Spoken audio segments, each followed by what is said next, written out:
They came with fire in their hands and banners stitched by caliphs, surrounding the cliffs of Sanam fortress, expecting to find a madman, but what they feared was a mirror. The last stronghold of the veiled prophet stood silent. No cries, no banners, just the echo of a man who had once turned philosophy into revolution. Before the veil, he was no one.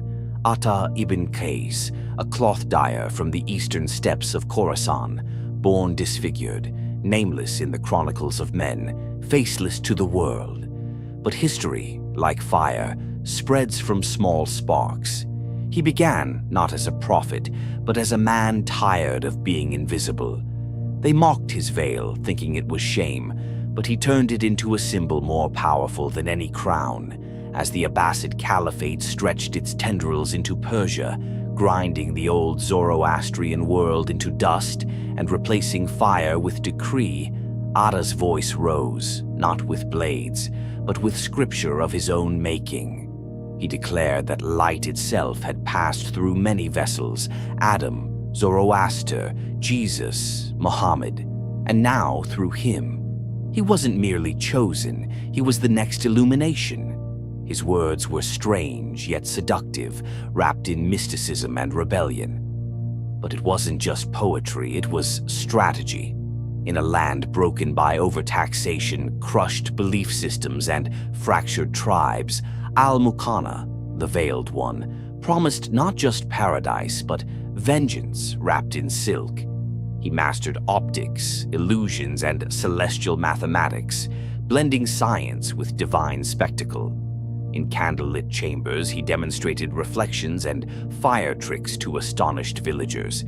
Some say he made the moon disappear, others say he bled stars. But his greatest illusion was unity.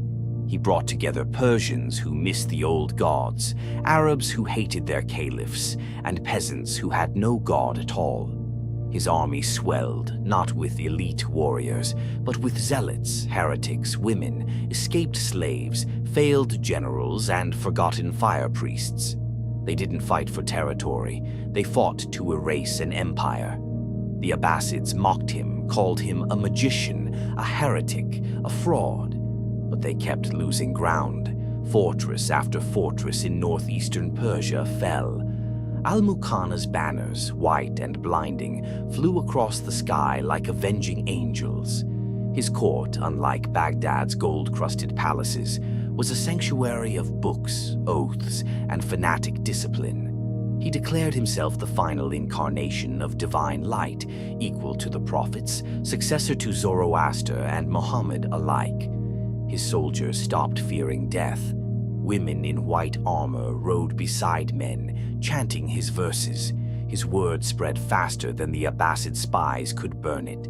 But every rebellion has a reckoning. As he grew more powerful, his illusions had to grow grander.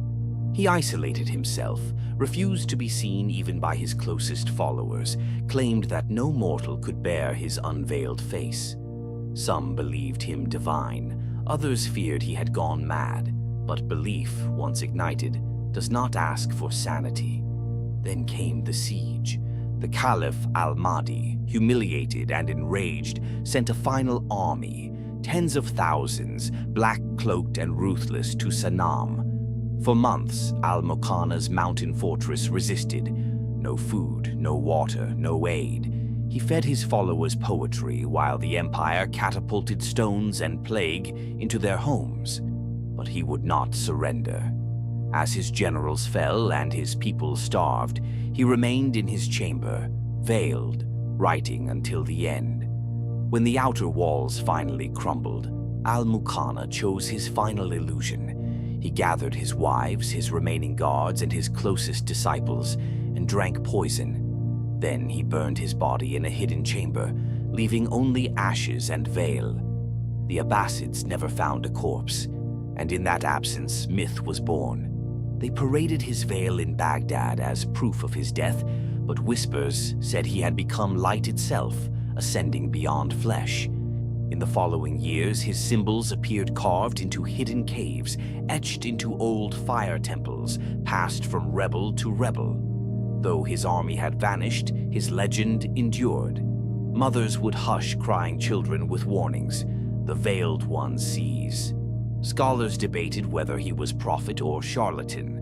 But somewhere between science and sorcery, between rebellion and madness, Al-Muqanna rewrote the rules of power. He showed the world that belief can be conjured, that truth is sometimes less important than conviction. And in doing so, he terrified an empire. His story wasn't written by victors. It survived because it couldn't be erased. And now, centuries later, when we look at the great prophets and emperors, at warriors and saints, we rarely remember the ones who didn't want a throne, but challenged the right to rule at all. The veiled prophet wore no crown, but for a moment he blinded the world with the brilliance of a man who believed he was light. And maybe, just maybe, that was enough to burn his name into history.